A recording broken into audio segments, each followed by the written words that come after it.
Bom, me perguntaram, irmão Fabrício, por que o irmão está estudando, está comentando e explicando sobre escatologia e sobre o livro de Daniel e o livro de Apocalipse? Bom, o livro do Apocalipse ele foi escrito no contexto do primeiro século, sob a perseguição do imperador Domiciano, mais ou menos no ano 95 ou 96, e é um livro de revelação. É um livro profundamente profético, revelador, fala sobre a Trindade, ele fala sobre louvor, cujo autor do Apocalipse é o apóstolo João, e escreve na ilha de Patmos, no exílio, na Ásia, na província romana da Ásia Menor, mais precisamente no Mar Egeu, né? Ele fala de Jesus como o tema principal, Jesus como Senhor, né? A ele seja dada glória e domínio pelos séculos dos séculos, saecula saeculorum, né? Séculos dos séculos para sempre.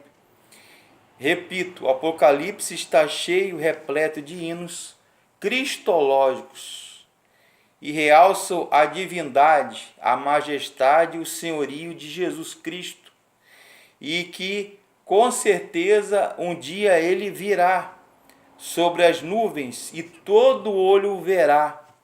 Todas as tribos, línguas, etnias e nações da terra lamentarão, se regozijarão, alegrarão, ficarão tristes porque serão julgadas nesse dia.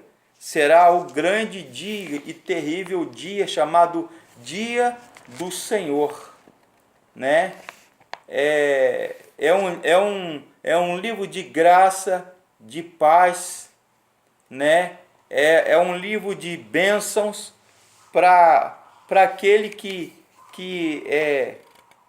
para aquele que realmente ele é de Jesus, para aquele que é salvo, né? Ele fala de Jesus, alguns temas: Jesus, homem; Jesus, Deus, Filho de Deus; Jesus, a sua humanidade, a sua divindade, a sua deidade, ela é realçada e ressaltada no livro do Apocalipse. Fala de Jesus como rei e sacerdote, que está numa vestido, roupa resplandecente, sacerdotal ou talar, como alguns estudiosos falam, né?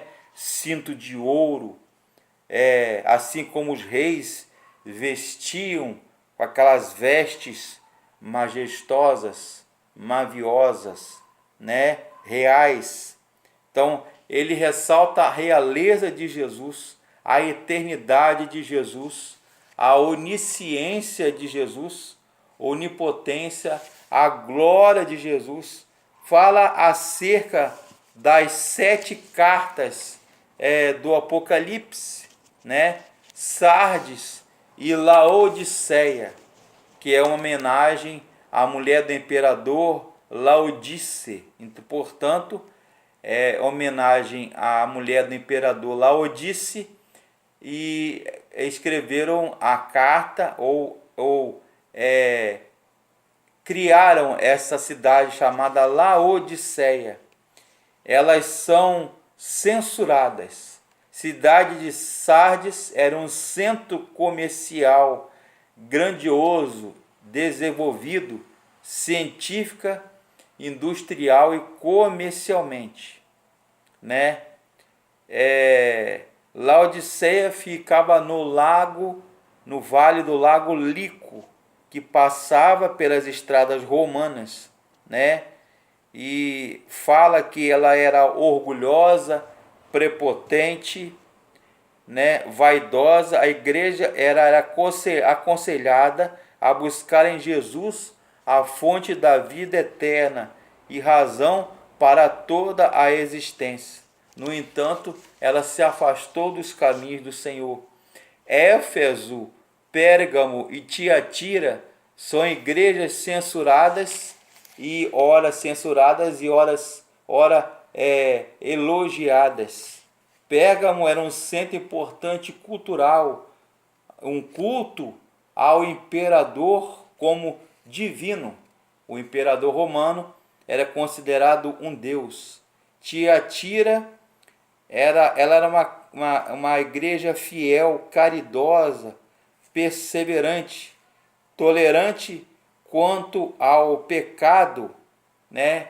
Quanto à idolatria, fazia vista grossa, né? Então, essas 7 cartas, alguns historicistas falam do Apocalipse, da escatologia, falam que seria as 7 dispensações ou 7 períodos da igreja. Por exemplo, né?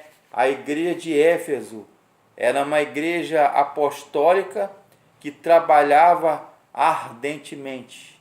Esmirna era uma igreja pós-apostólica que foi duramente perseguida. Então, alguns historiadores e teólogos da escola historicista, futurista e amilenista falam que as 7 igrejas do Apocalipse são 7 períodos da história da igreja. Por exemplo, a igreja de Pérgamo, a igreja cresce mundana, pois o império de Constantino, que virtualmente começa a cristianizar os pagãos, ele começa a se rebelar contra Roma e a fazer vista grossa aos pecados que existiam dentro da igreja.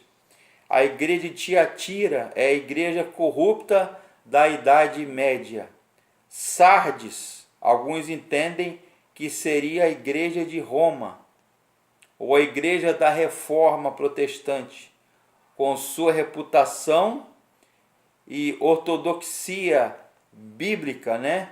E houve uma revitalização, né? Uma injeção espiritual de ânimo à igreja no tempo da Reforma Protestante.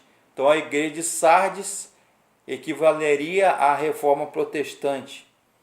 A igreja de Filadélfia é a igreja dos reavivamentos modernos, século XVII, século XVIII, século XIX, na Inglaterra, nos Estados Unidos, na França, etc. E a igreja de Laodiceia seria a igreja contemporânea que tem ficado morna por causa da apostasia, teologia da prosperidade e abastança, algumas ricas e outras pobres. Então, primeiramente era um endereço, mas basicamente primeiro, nos capítulos 2 e 3, que falam das 7 igrejas do Apocalipse, Cristo conhece as necessidades das igrejas e apresenta-as para suprir essas mesmas necessidades. Outra coisa que eu aprendo nesse texto do Apocalipse, que é a advertência quanto à fidelidade. Ser fiel até a morte e dar-te-ei a coroa da vida, né? E não existe igreja perfeita. A igreja precisa zelar pelo nome de Cristo e pela sua palavra e se preparar para a sua volta.